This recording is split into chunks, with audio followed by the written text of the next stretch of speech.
Every day, $10 billion worth of goods passes through a single waterway.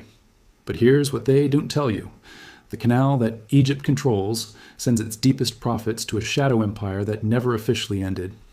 The Suez Canal isn't just a shortcut. It's the last operational colonial machine hiding in plain sight. Welcome to The Wealth Timeline, where we uncover how money, power, and history intertwine to shape the world we live in. Because today, we're diving into one of history's greatest financial illusions, the nationalization that wasn't quite a nationalization, and the independence that came with invisible chains. The year is 1854. Egypt's ruler, Said Pasha, grants his French friend Ferdinand de Lesseps a 99-year concession to build a canal connecting the Mediterranean to the Red Sea. The promise? Transform global trade. The reality? Create the most profitable monopoly of the industrial age. Construction begins in 1859. Over 1.5 million Egyptian laborers, many through forced corvée labor, move 97 million cubic meters of sand.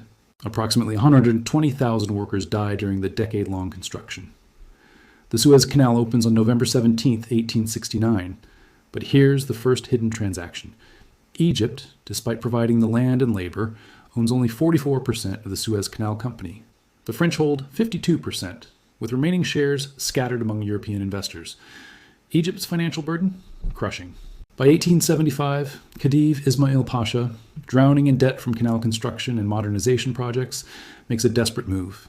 He sells Egypt's entire stake, 176,602 shares, to the British government for $4 million, roughly $440 million today. Prime Minister Benjamin Disraeli borrows the money from the Rothschild banking house on 24 hours' notice. Britain now controls the canal without firing a shot. The transaction appears straightforward. But buried in the fine print lies something more sinister. Debt instruments, loan guarantees, and operational agreements that would outlive empires. For the next 80 years, the Suez Canal becomes the British Empire's jugular vein. By 1955, approximately 14,666 ships pass through annually, 2/3 British flagged or British controlled. Oil from the Persian Gulf flows through Suez to power Europe's post-war reconstruction. The canal generates $35 million annually, roughly $1.4 billion in modern terms, with minimal reinvestment in Egypt. Egypt receives modest transit fees and employment for canal workers, but the Suez Canal Company operates as a sovereign entity within Egyptian territory. Company administrators live in luxurious compounds. Profits flow to Paris and London. Egyptian sovereignty remains theoretical. Then comes July 26, 1956. President Gamal Abdel Nasser delivers a 3-hour speech in Alexandria. At 9:15 p.m., he utters the code word de Lesseps 14 times. Egyptian forces seize control of the Suez Canal Company headquarters. Nationalization is complete. The world watches as Egypt claims its waterway. Nasser promises to use canal revenues to fund the Aswan High Dam after the United States and Britain withdrew financing. The move electrifies the developing world, a colonized nation reclaiming its economic sovereignty. Britain, France, and Israel respond with military force.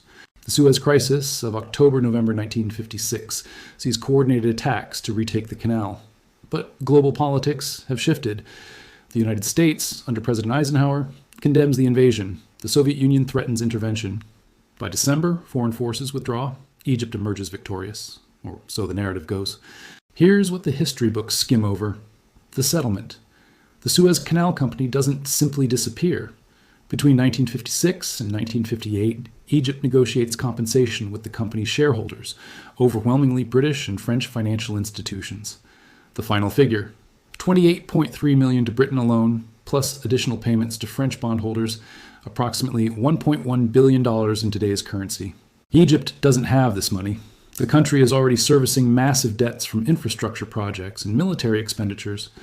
So Egypt does what colonized nations always do. It borrows. From the World Bank, from Western commercial banks, from the very financial networks that own the canal. The loans come with conditions, interest rates, structural adjustment requirements, preferential transit guarantees for specific nations. Egypt gains the canal, but inherits a debt structure that would define its economy for generations. Meanwhile, the physical operation of the canal remains partially dependent on European expertise. Many of the same engineers, administrators, and pilots who worked for the Suez Canal Company are rehired, now as highly paid consultants. The colonial managers become the post-colonial advisors. But the deepest mechanism operates through shipping insurance, international arbitration, and currency exchange. The canal may be Egyptian, but the financial infrastructure surrounding it, Lloyd's of London insurance, sterling-denominated fees, European arbitration courts, remains Western-controlled.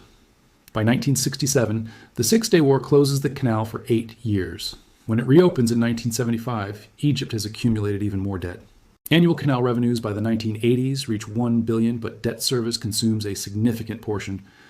The International Monetary Fund prescribes austerity. The cycle deepens. What replaced overt colonialism was something more sophisticated, financial dependency disguised as sovereignty. Today, the Suez Canal generates approximately $9.4 billion annually for Egypt, a critical revenue source comprising nearly 2% of GDP. After the 2015 expansion, the new Suez Canal promised doubled capacity and increased revenues. Yet Egypt's external debt has ballooned to over $160 billion as of 2024. Debt service consumes roughly 40% of government revenues. The canal's profits, while substantial, disappear into interest payments to international creditors, many of them successors to the same European financial houses that held original canal bonds. The 2021 blockage by the Ever Given container ship revealed another hidden truth. Even with Egyptian ownership, the canal's operation depends on global insurance networks, international salvage companies, and Western maritime law. When crisis struck, Dutch and Japanese firms led the response. Egypt collected fees but didn't control the resolution. Furthermore, current geopolitical tensions, Houthi attacks in the Red Sea, threats to shipping through the Bab el-Mandeb Strait, demonstrate that canal sovereignty means little if the approaches remain insecure. Egypt spends billions on military protection, often purchasing weapons from the same nations that once colonized it, financed through more debt. The cycle persists. Generate revenue, service debt, require security assistance, accumulate more obligations. So what did we learn from the Suez Canal's hidden empire?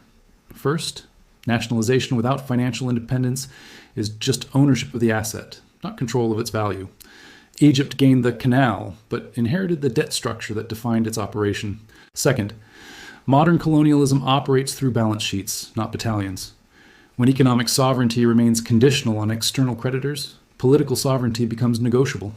Third, strategic infrastructure generates wealth, but for whom? Follow the money past the obvious revenue to the interest payments, the insurance premiums, the consulting fees, and you'll find the empire never left. It just changed its letterhead. The Suez Canal still cuts through Egyptian sand, ships still pass, revenues still flow. But the question remains, who truly profits when the cost of winning was borrowing from those you defeated? Because in the timeline of wealth, every rise comes with a hidden cost, and sometimes the price of independence is just another form of servitude. If you enjoyed uncovering this hidden story, make sure to like this video, subscribe to the Wealth Timeline, and turn on the bell icon, because history's next secret is already unfolding.